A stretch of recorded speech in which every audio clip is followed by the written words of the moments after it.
नमस्कार दोस्तों। जिस प्रकार मेरी आशाएं थी, जिस प्रकार मेरी उम्मीदें थी, उसी प्रकार वाकई में आपने जो प्रेम दिया उसके लिए मैं आपका बहुत बहुत आभारी हूं। जिस प्रकार प्रोमो वीडियो को भी आपने हजारों की संख्या में लाइक किया, हजारों की संख्या में वो सब्सक्राइब भी हो चुका है, तो मैं आशान्वित हूं कि निश्चित रूप से आप जो मेरे विद्यार्थी हैं, जो मुझसे पढ़े हुए हैं, जो मेरे प्रति भाव रखते हैं, उन्होंने बहुत ही समर्थन देते हुए इस वीडियो को बहुत लोकप्रिय बनाया। और आइए मैं भी आपकी अपेक्षाओं पर खरा उतरने के लिए, जैसा मैंने आपसे वादा किया था कि हम 1 दिसंबर से कक्षाएं प्रारंभ करेंगे, और आइए आज से हम शुरुआत करते हैं। और मित्रों, सबसे पहले हम पढ़ेंगे राजस्थान के लोक देवता।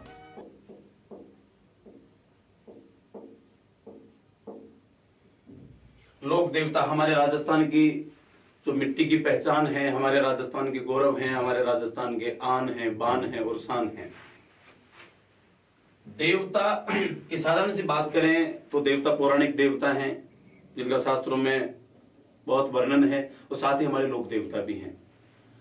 जो पौराणिक देवता हैं वो देवता माने गए हैं कि परित्राणाय साधूनाम विनाशाय च दुष्कृताम धर्म संस्थापनार्थाय संभवामि युगे युगे, या यदा यदा ही धर्मस्य ग्लानिर्भवति भारत अभ्युत्थानम धर्मस्य तदात्मानं सृजाम्यहम्। जब जब धरती पर पाप का विकास हुआ, धर्म की हानि हुई, अधर्म फैलने लगा, तो इस अधर्म का विनाश करने के लिए विष्णु ने अनेक मानव रूप में जन्म लिया, और मानव रूप में जन्म लेकर के फिर से धर्म की स्थापना की, पाप का विनाश किया। वे देवता कहलाते हैं। लेकिन मित्रों, हमारे राजस्थानी संस्कृति में जिन्हें लोक देवता माना गया है, वे लोक देवता हैं धर जाता, धर्म पलटता, धर जाता धर्म पलटता, त्रिया पड़ता ताव, त्रिया पड़ता ताव, तीन दिहाड़ा त्यागरा, तीन दिहाड़ा त्यागरा, कहीं रंग कहीं राव। धर जाता धर्म पलटता, त्रिया पड़ता ताव, तीन दिहाड़ा त्यागरा, कहीं रंग कहीं राव। इन तीन मौकों पर धर्म की रक्षा करते हुए, धरती की रक्षा करते हुए, धर्म की रक्षा करते हुए एवं नारी के स्वाभिमान की रक्षा करते हुए जो वीर पुरुष उस समय तलवार उठाएगा, अपना जोहर दिखाएगा, अपना साहस और पराक्रम दिखाएगा, वही महापुरुष आगे चलकर हमारी संस्कृति में लोक देवता के रूप में पूजा जाएगा। तीन काम, धरती की रक्षा, धर्म की रक्षा और एक अबला नारी की रक्षा करते हुए जो अपने सत्पुरुषार्थ का परिचय देता है, वही महापुरुष लोक देवता कहलाते हैं। इन लोक देवताओं में हमारे राजस्थान में सबसे महत्वपूर्ण देवता है 5, जिन्हें कहा गया पंचपीर। पंचपीर शब्द गौर से देखिए, ये शब्द द्विगु समास का पद है, जिसका प्रथम पद संख्यावाचक है। जिस पद का प्रथम पद संख्यावाचक हो वह द्विगु समास होता है। पंच संख्यावाचक है, जिसका अर्थ होता है 5। दूसरा शब्द है पीर। सबसे बड़ी समस्या यह आती है, शायद ही मैंने जितना अध्ययन किया, किसी भी पुस्तक में, किसी भी कोचिंग्स में यह नहीं पढ़ाया गया कि ये 5 ही लोग जो हैं पीर क्यों बने, केवल 5 ही पीर क्यों हैं। आज अपन आराम से इसको जानते हैं। 5 देवता पीर क्यों हैं? क्योंकि इनको पीर के नाम से पूजते हैं मुस्लिम, और उन्हीं पीरों को देवता के नाम से पूजते हैं हिंदू। जिन महापुरुषों को मुस्लिम पीर के नाम से पूजते हैं, उन्हें हिंदू देवता के नाम से पूजते हैं। उनकी संख्या है 5, इसलिए यह शब्द बना है पंचपीर। देवता राजस्थान में बहुत से हैं। तेजा जी बहुत बड़े देवता हैं, देवनारायण जी बहुत बड़े देवता हैं, कल्ला जी बहुत बड़े देवता हैं, लेकिन उन 5 देवताओं को मुस्लिम नहीं पूजते। जिन देवताओं को हिंदू और मुसलमान दोनों पूजेंगे, केवल वही देवता पीर कहलाएंगे। पीर के नाम से उन्हें मुस्लिम पूजेंगे तथा देवता के नाम से उन्हें हिंदू पूजेंगे। मित्रों, हिंदू प्लस मुस्लिम बराबर दोनों। अपनी गणित थोड़ी अलग तरीके की है, ये संस्कृति की गणित है। हिंदू प्लस मुस्लिम दोनों को जोड़ते तो क्या होता है? दोनों। जिन देवताओं को दोनों पूजते हैं वे ही देवता कहलाते हैं पीर, या उनकी संख्या 5 है तो पंचपीर। जिनको दोनों पूजते हैं वे देवता हैं गोपा मेरा है। गोपा मेरा है। वैसे संस्कृति में एक दोहा चलता है पाबू हड़बू रामदेव मांगलिया मेहा पांचों पीर पधार जो गोगा जी गेहा। लेकिन अपन कंपटीशन की दृष्टि से तैयार करें तो अपन कम से कम शब्दों में ज्यादा से ज्यादा जाने। तो देखिएगा इसकी फुल फॉर्म करते हैं। गो मीन्स गोगा जी, गो मीन्स गोगा जी, पा मीन्स पाबू जी, मे मीन्स मेहा जी, रा मीन्स रामदेव जी और है मीन्स हड़बू जी। केवल इन 5 ही देवताओं को पीर कहा जाता है। और वो जो पीर कहलाते हैं वो 5 देवता हैं, गोगा जी, पाबू जी, मेहा जी, रामदेव जी और हड़बू जी। और इनकी शॉर्ट फॉर्म करें तो बनता है गोपा मेरा है। हालांकि अपनी संस्कृति में एक दोहा भी चलता है इसके लिए, पाबू हड़बू रामदेव मांगलिया मेहा पांचों पीर पधारे जो गोगा जी गेहा। अपने घर पे कोई भी मांगलिक कार्यक्रम होता है, पहले पीले चावल अपन गणेश जी को निमंत्रण के रूप में देते हैं। और राजस्थान के गांव में एक पंच पीरों का खेजड़ा होता है। खेजड़ी का जो जूना वृक्ष हो जाता है, पुराना वृक्ष हो जाता है, उसे अपन खेजड़ा कहते हैं। और उस खेजड़े पर 5 पत्थर रखे होते हैं जिन्हें हम पंच पीरों के रूप में मान्यता रखते हैं, उनको पूजते हैं। पहला निमंत्रण गणेश जी, और गणेश जी का निमंत्रण देने का अपने राजस्थान का सीधा सा रिवाज है, चूहे के बिल पे जाके पहले अपन पीले चावल उन्हें अर्पित कर देते हैं। आज हमारे पास संसाधन हुई है, हमारे पास बहुत ज्यादा पैसे भी, आज हम रणथंभौर भी जाते हैं, गढ़ गणेश जी के भी जाते हैं, अपन मोती डूंगरी गणेश जी के भी जाते हैं। लेकिन पहला सा अपना राजस्थान का एक सीधा सरल रिवाज था, चूहे के बिल पे जाओ और सर्वप्रथम गणेश जी के नाम का निमंत्रण चूहे के बिल में वो चावल अर्पित कर दीजिए। उसके बाद में दूसरा निमंत्रण दिया जाता था पंच पीरों के खेजड़े पे। पंच पीरों के खेजड़े पर चावल अर्पित करके कन्या का पिता या वर का पिता हाथ जोड़ के आंख बंद करके यही कहता था, पाबू हड़बू रामदेव मांगलिया मेहा पांचों पीर पधार जो गोगा जी गेहा। हे पाबू जी, हे हड़बू जी, हे रामदेव जी, हे गोगा जी, हे मेहा जी महाराज, आप मेरे इस कार्यक्रम में पधारना और मेरे काम को सफल बनाना। तो मित्रों ये 5 देवता पीर हैं, गोगा जी, पाबू जी, मेहा जी, रामदेव जी और हड़बू जी। इसका कारण यह है कि इन्हें पीर के नाम से पूजते हैं मुस्लिम और देवता के नाम से पूजते हैं हिंदू। आइए तो मित्रों देखते हैं आगे। जिस प्रकार ये देवता है पंच पीर, इन पंच पीरों के उपनाम भी हैं। गोगा जी को जिस उपनाम से जाना जाता है वह एक नाम है जाहर पीर और एक नाम है जिंदा पीर। मुगल शासकों में जिंदा पीर औरंगजेब को कहा गया है, तो अपने राजस्थान के लोक देवताओं में जिंदा पीर गोगा जी को कहा गया है। पाबू जी, पाबू जी को जिस उपनाम से जाना जाता है वह नाम है भालाड़ो। बाप बाप मुख बोल भालाड़ो पुगो भला। पाबू जी को कहते हैं भालाड़ो। ये जो अंतिम अक्षर है ड़, ये राजस्थानी भाषा का एक अलग अक्षर है और इसकी ध्वनि होती है ड़। जैसे अपने बाल होता है, इसको राजस्थान में बाल नहीं बाढ़ बोलते हैं। दाल को दाल नहीं बोलते, दाढ़ बोलते हैं। यहाँ राजस्थान की नदियों में पानी कल कल कल कल कल कल नहीं बहता, खड़ा बहता है। ये अड़य की ध्वनि है जो राजस्थानी, गुजराती और महाराष्ट्र जो मराठी बोली भाषा है उसमें विशेष रूप से प्रयोग होता है। और ये वैदिक अक्षर है, ऋग्वेद में भी आता है। ऋग्वेद की जो प्रथम ऋचा है, ऋग्वेद की प्रथम ऋचा में अड़य अक्षर का वर्णन है। प्रथम ऋचा है कि अग्नि मृणान पुरोहितम, अड़य का वर्णन है। ये वैदिक अक्षर है जो आज भी राजस्थानी, मराठी और गुजराती में बराबर प्रयोग होता है। तो ये भालाड़ो, ड़ो मीन्स होता है वाला, जैसे थाकाड़ो यानी कि तुम्हारे वाला, माकाड़ो मीन्स हमारे वाला, बाकाड़ो मीन्स उनके वाला।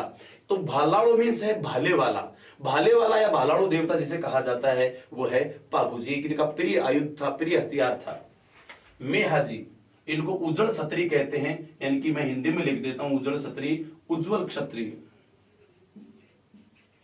जिस लोक देवता को उज्जवल क्षत्रिय कहा जाता है वह लोक देवता है मेहाजी मंगलिया। मेहाजी मंगलिया को उज्जवल क्षत्रिय के नाम से जाना जाता है। और राजस्थान में लोक देवताओं में सर्वाधिक मान्यता जिस देवता की है वह है बाबा रामदेव, पीरों का पीर। बाबा रामदेव को कहते हैं पीरों का पीर, देवताओं का भी देवता। पीरों का पीर जिस लोक देवता को कहा जाता है वह है रामदेव जी, तथा इन्हें एक और नाम से जानते हैं, वह नाम है रामसा पीर।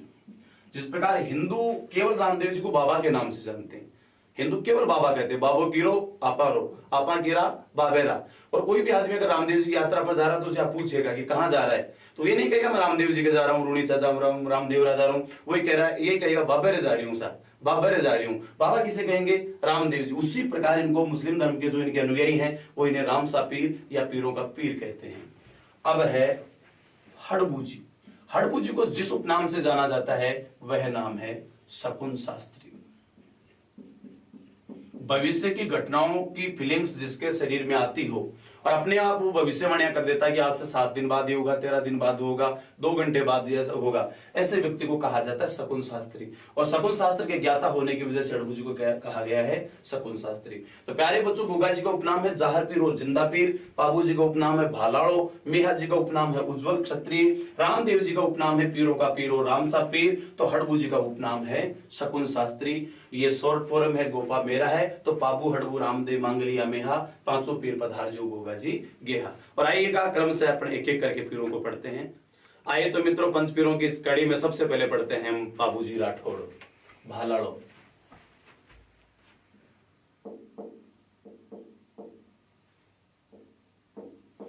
बाबूजी का जन्म राठौड़ वंश में हुआ। रावसिया के पुत्र हुए आस्थान, आस्थान के पुत्र हुए धुवड़ और धांधल, और धांधल के पुत्र हुए बाबूजी राठौड़। आइए, राठौड़ वंश के एक अद्भुत योद्धा, एक अद्भुत लोक देवता। पहले बता देना चाहता हूं, अपने राजस्थान में चमत्कारों की पूजा नहीं है साहब, अपने राजस्थान में वीर पूजा का प्रचलन है। वही बात, धर जाता धर्म पलटता तिरिया पड़ता ताव, 3 दिहाड़ा त्यागरा कई रंग का राव। चाहे वह राजा हो, चाहे प्रजा का एक साधारण आदमी हो, एक नारी के स्वाभिमान की रक्षा के लिए, धर्म की रक्षा के लिए, या धरती की रक्षा के लिए, गौ की रक्षा के लिए जो आयुध बजाता है, अपना हथियार उठाता है और युद्ध लड़ता है, वही महायोद्धा आगे चलकर लोक देवता के रूप में पूजा जाता है। ऐसे ही एक महायोद्धा और अपने राजस्थान के प्रमुख लोक देवता बाबूजी राठौड़ को अपन पढ़ते हैं। बाबूजी राठौड़ का जन्म जिस गांव में हुआ, उस गांव का नाम है कोल्लू, और इस कोल्लू में बाबूजी का मंदिर भी बना हुआ है। और मंदिरों के लिए अलग अलग बोलियों में अलग अलग शब्द है, कई जगह देवरा कहते हैं, कई जगह थान कहते हैं, कई जगह मंड कहते हैं। बाबूजी के मंदिर को इधर मंड कहा जाता है, इसलिए इस गांव का नाम पूरा हो गया कोल्लू मंड। मूल नाम कोल्लू था, लेकिन बाबूजी का मंदिर होने की वजह से इसका नाम हो गया कोल्लू मंड। और ये कोल्लू मंड जिस जिले में पड़ता है वह जिला है जोधपुर। कोल्लू मंड जोधपुर। इस कोल्लू मंड के शासक थे धांधल जी। और कहते हैं, लोक कथाओं में ऐसा वर्णन है कि धांधल जी एक समय शिकार करने के लिए जंगल में गए, और जंगल में घूमते घूमते उन्हें एक अद्भुत घोड़ी दिखाई थी। एक ऐसी घोड़ी जो साधारण घोड़ियों से बहुत ही अलग थी। धांधल जी ने देखा, यार शिकार करने का इरादा बदला उन्होंने, और देखा इस घोड़ी को पकड़ते हैं ताकि अपने लिए सवारी का एक और अच्छा साधन हो जाए। और घोड़ी को पकड़ने के लिए धांधल जी ने घोड़ी के पीछे अपना घोड़ा दौड़ाया। आगे घोड़ी पीछे घोड़ा, आगे घोड़ी पीछे घोड़ा, ऐसा सीन बन रहा था जैसे बसंती की धनों के पीछे गब्बर सिंह के घोड़े पड़े हों। आगे वह देवी घोड़ी और पीछे धांधल जी सरपट दौड़ रहे थे। उस घोड़ी को कई बार पकड़ने का प्रयास किया, लेकिन वह घोड़ी उनके हाथ में नहीं आई। भागते भागते भागते आधी रात हो गई। सारे साथी धांधल जी के बिछुड़ गए। बियाबान जंगल, बिजलियां कड़क रही, बादल गरज रहे, एक झरना आया, और झरने के पास जाते इस घोड़ी ने अचानक अपना रूप बदला और घोड़ी बन गई एक सुंदर अप्सरा। सुंदर अप्सरा के रूप में धांधल जी ने उस घोड़ी को देखा और आश्चर्यचकित कि ये क्या, कुछ समय पहले घोड़ी के रूप में थी और अचानक ये अप्सरा बन गई। धांधल जी ने उस अप्सरा को देखा, उसके रूप लावण्य को देखा, और धांधल जी उस पर मोहित हो गए। धांधल जी ने उससे कहा कि मैं आपसे विवाह करना चाहता हूं। विवाह का प्रस्ताव रख दिया। उसने कहा, धांधल, मैं अप्सरा हूं, मैं केवल देवताओं से रमण करती हूं, साधारण मनुष्यों से रमण नहीं करती, साधारण मनुष्य का वर्ण नहीं करती। धांधल जी ने कहा, आप जो भी शर्त कहें, जो भी कहें मैं करने को तैयार हूं, लेकिन मैं आपके बिना जी नहीं सकता, मैं केवल और केवल विवाह करूं तो आप ही से करूंगा। उस अप्सरा ने कहा कि धांधल, एक शर्त है मुझसे विवाह करने की, अगर तुम मेरे महल में आए तो 3 बार खैकारा करके, अपनी राजस्थानी परंपरा आज भी है, अपने जो संस्कृति को मानने वाले बुजुर्ग लोग हैं आज भी किसी के घर में प्रवेश करते, खुद के स्वयं के घर में प्रवेश करते हैं तो 3 बार ये खंखारा करते हैं, ताकि अंदर की जो महिलाएं हैं वह जो घूंघट में नहीं है वह घूंघट कर लें। प्यारे बच्चों, इन्होंने वो अप्सरा ने शर्त रखी, अगर तू 3 बार खंखारा करने का वादा करे तो धांधल मैं तेरे से विवाह कर सकती हूँ। हालांकि कभी भी पति पत्नी के कक्ष में जाता है तो खंखारा करने की कोई आवश्यकता नहीं होती, लेकिन जैसे उसने कहा, धांधल जी ने उसको प्रस्ताव को स्वीकार कर लिया, और धांधल जी की उस अप्सरा के साथ हो गई शादी, जिसका नाम था कमला देवी। और ये कमला देवी एक अप्सरा थी, और इसी अप्सरा के गर्भ से जन्म हुआ है बाबूजी राठौड़ का। तो एकमात्र लोक देवता बताइए जिसका जन्म किसी अप्सरा के कोख से हुआ, और उस अप्सरा का नाम था कमला देवी। धांधल जी और इस अप्सरा से या कमला दे से 3 संतान पैदा हुई। सबसे बड़ी बेटी पेमदे या पेमल देवी कहते हैं। दूसरे नंबर बेटा था जिसका नाम था बूढ़ो जी, और सबसे छोटे अपने चरित्र नायक, आज की कथा के नायक, आज के विषय के नायक पाबूजी राठौड़। पाबूजी की बड़ी बहन पेमदे, बड़ा भाई बूढ़ो जी और सबसे छोटे पाबूजी।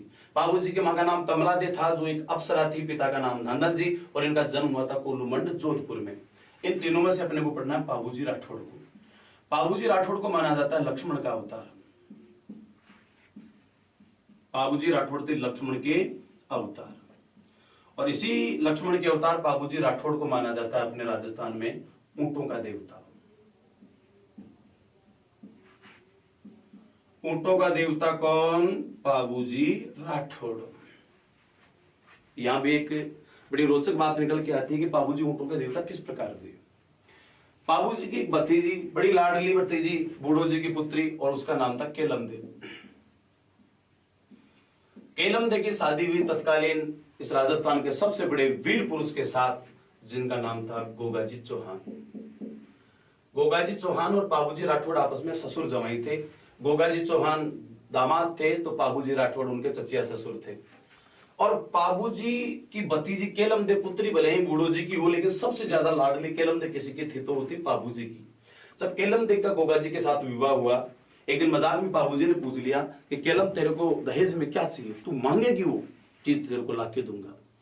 केलमदे ने भी देखा कि चाचा से ऐसी चीज मांगो कि चाचा दे नहीं पाए, और जिंदगी भर चाचा के फिर मजे लेते रहेंगे कि चाचा तेरे से एक चीज मांगी वो भी तू नहीं दे पाया। केलमदे ने कहा एक दिन का समय दीजिए। एक दिन का समय लेकर उसने अपनी सहेलियों से पूछा कि ऐसी क्या चीज है जो अपने यहाँ राजस्थान में आसपास नहीं मिले, जो चाचा नहीं लाके मुझे दे, तो फिर मैं जिंदगी भर चाचा से मजाक करती रहूंगी। सहेलियों ने कहा बोले अपने राजस्थान में ऊंट नहीं होते। उस समय ऊंट हुआ करते थे लंका में। केलमदे ने कहा चाचा अगर मुझे कुछ देना ही चाहते तो 50 ऊंट और 50 ऊंटनी दीजिए। ऊंटों का मनोरंजन भी तो होना चाहिए, तो 50 ऊंटनी भी चाहिए। 50 ऊंट और 50 ऊंटनी लाके दीजिए। पाबूजी ने देखा यार ये तो लफड़ा हो गया, ऊंट पाए जाते लंका में। तो पाबूजी का एक दोस्त था जिसका नाम था हरमल रेबारी। आज भी रेबारी जाति पाबूजी को सर्वाधिक पूजती है, क्योंकि पाबूजी का अनन्य मित्र था, उसका नाम था हरमल रेबारी। जब पाबूजी की फड़ सुनते हैं, पाबूजी की फड़ को अपन दत्तचित होकर देखते हैं, तो हरमल रेबारी बहुत ही बड़ा नायक बन के उभरता है। और पाबूजी की कथा में जो प्रमुख नायक हैं, हरमल रेबारी, चांदा नायक और डामा नायक है।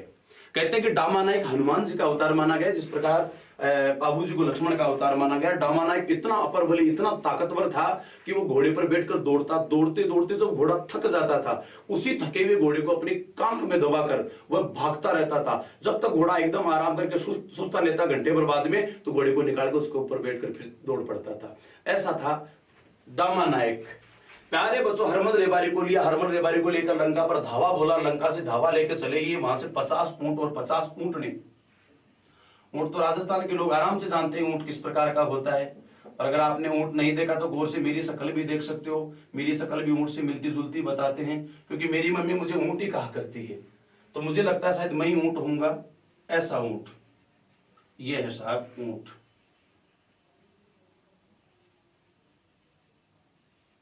ऐसे ऊंट लेके चले बाबूजी।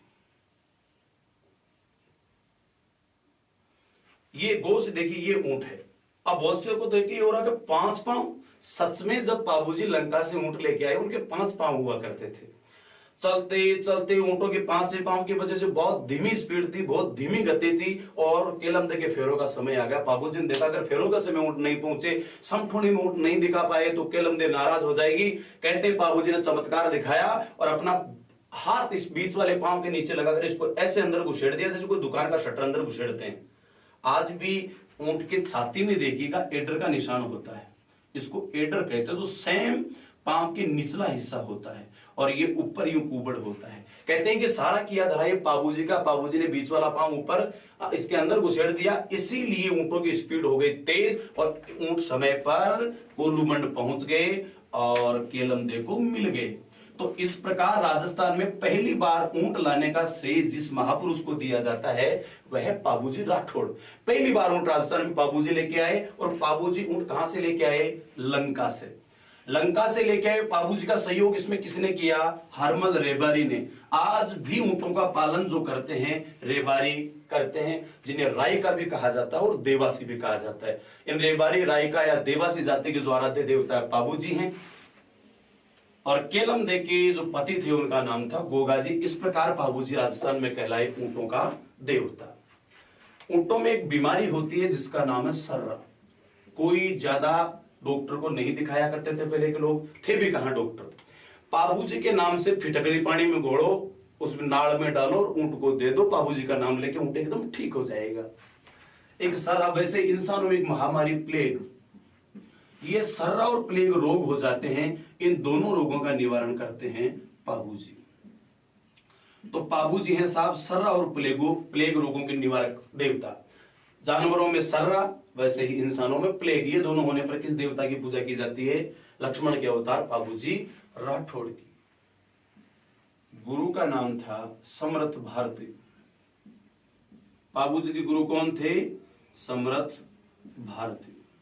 समर्थ भारती का शिष्य कौन हुआ? बाबूजी राठौड़, जिन्हें लक्ष्मण का अवतार कहते हैं, ऊंटों का देवता कहते हैं, और सर्रा और प्लेग रोग होने पर इनकी पूजा की जाती है और ये इन रोगों को दूर करते हैं। आएगा और बाबूजी को आगे की ओर चलते हैं। एक दिन की बात है कि कोलूमंड गांव में आ गए डाकू, और डाकू के आने की वजह से पूरे गांव में कोहराम मचने लगा, हो हल्ला होने लगा। धांधल जी उस समय बाहर बैठे थे और धांधल जी की तलवार थी कमला दे के कक्ष में। धांधल जी तलवार लेने के लिए जैसे दौड़े, हड़बड़ाटे में उन्होंने खंगारा करना भूल गए और सीधे महल में प्रवेश करके आगे महल में प्रवेश करते हैं तो क्या देखते हैं कि 9 हत्ती शेरनी पलंग पर सोई हुई है और 9 हत्ती शेरनी का दूध पी रहा 5 महीने का छोटा सा बच्चा बाबू राठौड़। बाबू जी को शेरनी का दूध पीते देखकर धांधल जी घबरा कि ये क्या? शेरनी ने कहा घबरा मत। शेरनी ने तुरंत कमला दे अप्सरा के रूप में रूप धारण करके कहा कि तुझे अच्छी तरीके से पता है धांधल, मैं चाहे जो रूप धारण कर सकती हूँ, इसीलिए मैंने तुझे कहा था कि कक्ष में आएगा तो खंगारा करके आएगा। तो आज मेरे महल में बिना खंगारा करे आ गया, तेरा मेरा कौल पूरा हुआ, अब मैं तुझे छोड़ के जाऊंगी। केवल 5 महीने के थे बाबूजी। इनकी मां की इच्छा थी कि मैंने इसको खूब गोद में खिलाया, बहुत प्यार दिया, इनको गोद में खूब खिलाया, बहुत प्यार दिया, लेकिन इसको केवल 5 महीने खिला पाई हूं। तो अप्सरा ने कहा कि धांधल, मेरी ममता इस बाबू पर शेष बच्ची, मैं बहुत प्यार करती हूँ इस बाबू से, मेरा लाडला बेटा है, मेरी इच्छा है कि मैं मरने के बाद भी इसको गोद में खिलाऊं। धांधल जी ने कहा असंभव, ऐसा हो ही नहीं सकता, मरने के बाद किस प्रकार गोद में खिलाया जा सकता है? कमला दे ने कहा कि मैं मरूंगी और मेरा जीव यहां से निकल कर जाएगा। बाड़मेर जिले में एक गांव है बिगनियाई, मेरा जीव निकल करके बिगनियाई चला जाएगा। बिगनियाई पड़ता है बाड़मेर जिले में। यहां पर शक्ति के अवतार है जिनका नाम है मां देवलचारिणी। मां देवलचारिणी बहुत बड़ी देवी हैं। पाकिस्तान के अमरकोट रियासत के सोडा राजपूतों की इष्ट देवी हैं मां देवलचारिणी। पाकिस्तान के खारोड़ा गांव में मां देवलचारिणी का एक बड़ा विशाल मंदिर भी है। जिस प्रकार अपने राजस्थान में झील माता और करणी माता के मंदिर हैं, पाकिस्तान में मां देवलचारिणी बहुत बड़ी देवी के रूप में पूजी जाती है। और मां देवलचारिणी जिस गांव की निवासी थी वह गांव था बिगनियाई, जिला बाड़मेर। अप्सरा ने कहा कि मेरा जीव निकल करके मां देवलचारिणी के पास जाएगा। मां देवलचारिणी के घर पर एक घोड़ी गर्भवती है और मेरा जीव उस घोड़ी के बच्चे में प्रवेश कर जाएगा और मैं उसकी घोड़ी बनकर जन्म लूंगी। इतना कहते ही वह अप्सरा मर जाती है और उसका जीव मां देवलचारिणी के घर पे जो घोड़ी थी उसके घर में प्रवेश कर जाता है। धांधल जी समझ गए कि मरने के बाद खिलाने का मतलब, क्षत्रिय के तो 2 ही चीज शौक होते हैं, एक घोड़ी और एक तलवार। तो यानी कि ये चाहती कि मैं इसी घोड़ी को ला करके बाबूजी को भेंट करूं ताकि बाबू इसी पर बैठ करके अपना पूरा जीवन, अपने जीवन का जो शौर्य है, अपने जीवन की जो वीरता का इतिहास है वह रचाए, ताकि इसकी मां की ममता पूरी हो जाए कि मैंने मेरे बच्चों को पीठ पर बैठा कर मेरी गोद में फिर से खिला लिया। धीरे धीरे बच्चे बड़े होने लगे और सबसे पहले शादी की गई पेमदे की। पेमदे की शादी जिस जगह होती है वह गांव है जायल। जायल का जिला है नागौर। जायल जिस जिले में पड़ता है वह जिला है नागौर। यहां पेमदे की शादी हुई। जायल का एक राजा और राजा का नाम जिंदराव खिंची।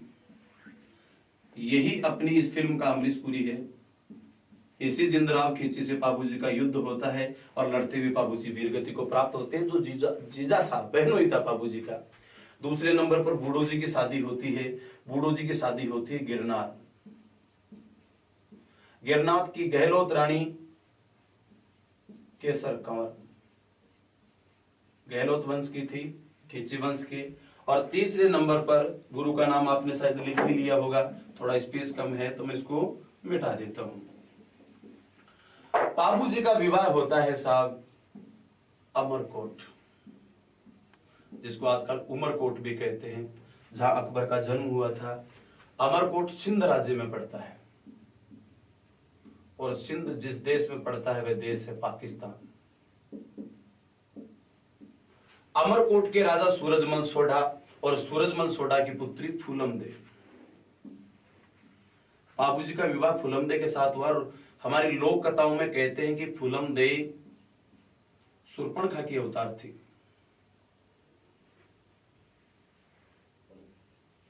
फूलमदे किसकी अवतार? शूर्पणखा। शूर्पणखा रावण की बहन, और रावण की बहन शूर्पणखा जिस व्यक्ति से प्यार करती थी वो थे लक्ष्मण। त्रेता युग की प्रेम कथा का आकर के जो मिलन होता है वह कलयुग में होता है। आप सब जानते हैं कि शूर्पणखा लक्ष्मण से बेहद प्यार करती थी, और इसी के चक्कर में नाक कान काटने वाली सारी घटना पूरी हुई, और फिर भी पीछे पड़ी रही। तब लक्ष्मण ने कहा था कि मैं कलयुग में जन्म लूंगा और तेरी इच्छा को पूरी करूंगा।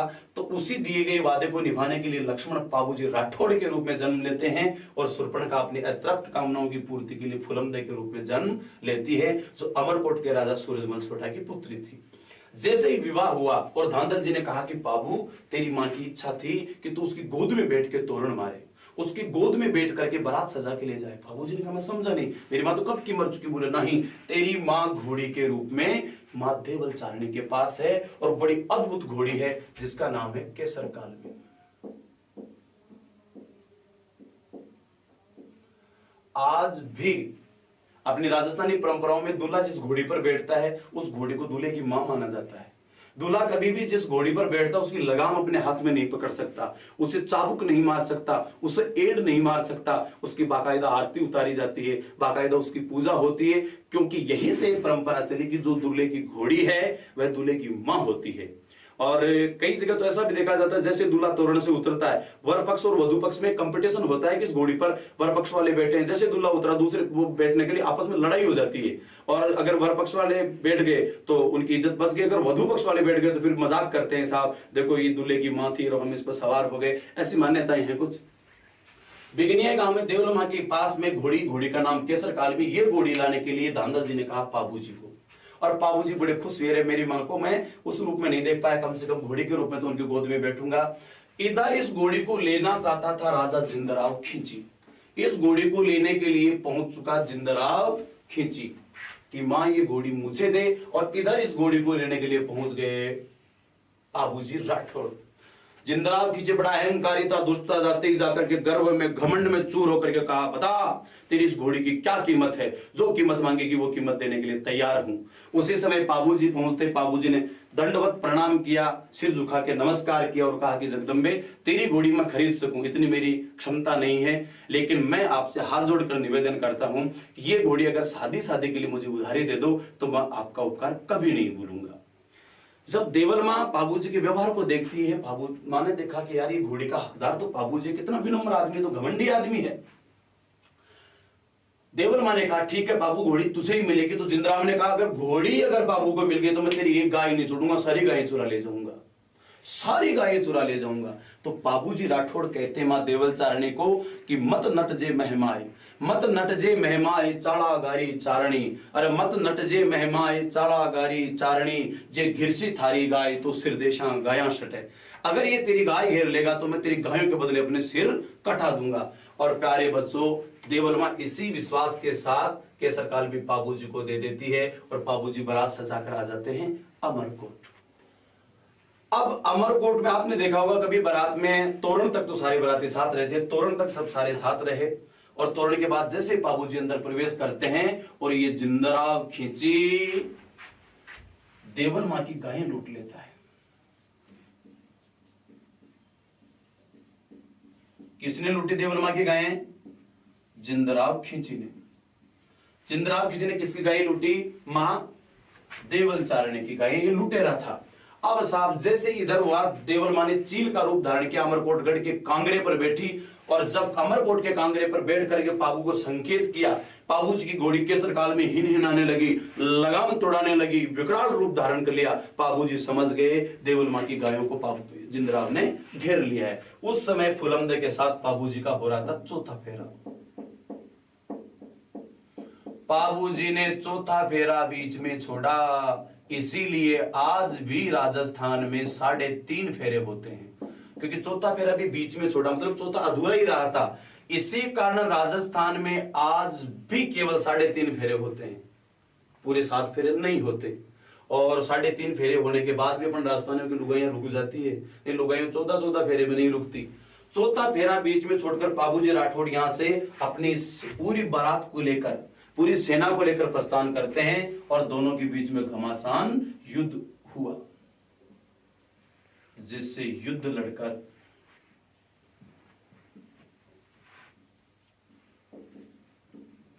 बाबूजी ने वीर गति पाई। तो बताइए बाबूजी का हत्यारा कौन था? जिंदराव खिंची, जो रिश्ते में इनका बहनोई लगता था। इन्होंने बाबूजी की हत्या की और बाबूजी गोरक्षा के लिए अपनी दुल्हन को फेरों के बीच में छोड़कर, कितना बड़ा त्याग है, दुल्हन को फेरों के बीच में छोड़कर आते हैं और अपने दिए गए वचन को निभाने के लिए कुर्बान हो जाते हैं। आज इसी कोलूमंड गांव में बाबूजी का बड़ा भारी विशाल बड़ा सुंदर मंदिर है। जहां बाबूजी का जन्म हुआ था वहीं बाबूजी महाराज का मंदिर है। इस मंदिर के जो पुजारी हैं, वैसे जो बाबूजी का कोलूमंड का पुजारी है, केवल कोलूमंड के मंदिर का पुजारी तो राठौड़ राजपूत होता है। बाकी राजस्थान में कहीं भी बाबूजी के मंदिर हो, उनके जो पुजारी होंगे वह होंगे नायक जाति के, और नायक जाति के जो पुजारी होते हैं उस पुजारी को फिर कहा जाता है भोपा। बाबूजी के नायक जाति के पुजारी को क्या कहते हैं? भोपा कहते हैं। और जो कोलूमंड का मंदिर है, केवल उस एक मंदिर का राठौड़ राजपूत पुजारी हुआ करते हैं। आज जिन जिन लोगों में, जिन जिन समुदायों में बाबूजी की मान्यता है, वह मुख्य मुख्य जातियां हैं रेबारी,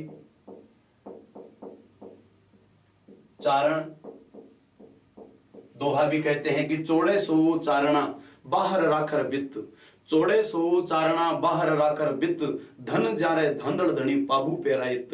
यानी कि चारण अपने जो मवेशी हैं, पशु, उनको बाहर रख करके भी सो जाएं तो कभी चोर या डाकू उनकी गायों को लूट नहीं सकता, चुरा नहीं सकता। रेबारी, चारण, मेहर मुसलमान, मेहर मुस्लिम, और एक अपनी जाति नायक, ये तमाम जातियों के आराध्य देवता हैं वह बाबूजी हैं। बाबूजी का आराधना करने वाली जातियां रेबारी, जिनको देवासी या राई का भी कहते हैं, चारण जिन्हें बारट भी कहते हैं, मेहर मुस्लिम और नायक, इन सभी के आराध्य देवता जो हैं बाबूजी राठौड़ है। वचन पालक बाबूजी ने जैसा मां देवलचारणी को कहा वैसा निभाया। उन्होंने कहा था कि मत नट जे महमाई चाड़ा गारी चारने, जे गिरसी थारी गाय तो सिर देशा गाया सटे। और वाकई वैसा उन्होंने किया, अपना वचन निभाया और गायों के लिए कुर्बानी दी। और जब बाबूजी वहां से रवाना हो रहे थे अमरकोट से, फुलमदे को फेरों को बीच में छोड़कर, उस समय रामनाथ जी कवि ने बहुत अच्छा सोरठा लिखा है कि जब वहां से रवाना हो रहे थे, घोड़ी की जीन कस रहे थे केसर कालमी पर, तो बाबूजी की जो सालियां थी, फुलमदे की जो सहेलियां थी, वो कहती हैं कि जेज हूंत करे जींद तस्वीरां लिख लिया तुरंत, भड़ेज इशड़ो बींद उमरकोट न आवसी। कि हे बाबूजी, इस घोड़ी की जीन को थोड़ा धीरे कसो ताकि हम आपका चित्र बनाने, भविष्य में इतना पराक्रमी, इतना वचन पालक और इतना सुंदर दूल्हा शायद कभी अमरकोट में आए। और आइए अब जानते हैं बाबूजी से संबंधित साहित्य। बाबूजी से संबंधित साहित्य में प्रमुख रूप से जो रचनाएं हैं वह रचना है बाबू प्रकाश। बाबू प्रकाश लिखने वाले हैं मोडजी आसिया, मोडजी आसिया। बाबू सोरठा, बाबू सोरठा, इसी बाबू सोरठा को बाबू बत्तीसी के नाम से भी जानते हैं। ये बात एक ही है, बाबू सोरठा या बाबू बत्तीसी, क्योंकि इसमें सोरठों की संख्या है वो 32 है। और ये लिखने वाले रामनाथ कविया, रामनाथ कविया, जेज हूंद कर जिंद तस्वीरा लिख लिया तुरंत बड़े सीसड़ो भी उम्र कोट नहीं आवसी। और गद्य में लिखी गई है बाबूजी री बात। बाबूजी री बात राजस्थानी व लोक कथाओं की शैली, जिस प्रकार आग जला के एक बुजुर्ग बैठ जाता था और 10-15 बच्चे होते थे, उनको कथा सुनाता था, उसी शैली में लिखी बाबूजी री बात। लिखने वाले हैं महारानी लक्ष्मी कुमारी चुंडावत।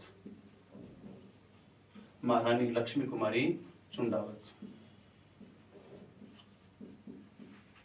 महारानी लक्ष्मी कुमारी चुंडावत की कहानियों को अगर हम पढ़ने लगते हैं तो पहली कहानी पढ़ते ही सब तक चैन नहीं मिलेगा जब तक उनकी सारी किताबें नहीं पढ़ ले।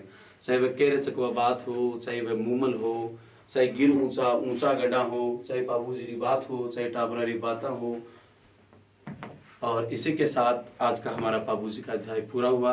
आशा करते हैं आपको पसंद आया होगा और इसमें जो आपकी अपेक्षाएं हैं वैसे आप कमेंट में लिखिए, ताकि हमें जो सुधार करना हो आप कमेंट में लिखेंगे तो हम आपके इस टीवी चैनल को, आपके इस यूट्यूब चैनल को और सुंदर बनाने का प्रयास करेंगे। धन्यवाद। जय बाबूजी।